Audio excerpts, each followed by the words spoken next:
விருதுநகர் அருகே பட்டாசு ஆலையில் ஏற்பட்ட வெடி விபத்தில் 7 பேர் படுகாயம் அடைந்திருக்கிறார்கள். கூடுதல் தகவல்களோடு நமது செய்தியாளர் மணிகண்டன் நம்மோடு இணைந்திருக்கிறார். மணிகண்டன், இந்த வெடி விபத்துக்கான காரணம் என்னவாக சொல்லப்படுகிறது? மேலும் அந்த பட்டாசு ஆலை உரிய உரிமம் பெற்றுதான் செயல்பட்டு வருகிறதா? காயமடைந்தவர்கள் தற்பொழுது எப்படி இருக்கிறார்கள்? விருதுநகர் அருகே வச்சக்காரப்பட்டி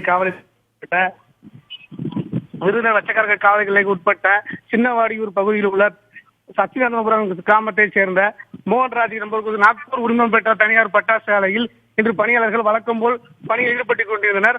அப்போது பறந்து செலுத்தும் பொழுது உராய்வு ஏற்பட்டு வெடிவிபத்து ஏற்பட்டது. இதில் சுமார் 5க்கும் மேற்பட்ட அறைகள் இடித்து தரைமட்டமாகி உள்ளன. தற்போது வரை 2 தொழிலாளர்கள் மட்டும் மீட்கப்பட்டு விருதுநகர் அரசு மருத்துவக் கல்லூரி மருத்துவமனைக்கு கொண்டு செல்லுள்ளனர். மேலும் தொடர்ந்து பட்டாசுகள் வெடித்து வருவதாலும் தற்போது தீ அணைக்கப்பட்டு மீட்பு பணிகள் தொடர்ந்து நடைபெற்று வருகின்றன. மேலும் மீட்பு பணிக்கு பின்னர் இதுவரை வெடிவிபத்தில் இழப்புகள் ஏற்பட்டுள்ளது நமக்கு தெரிய வரும்.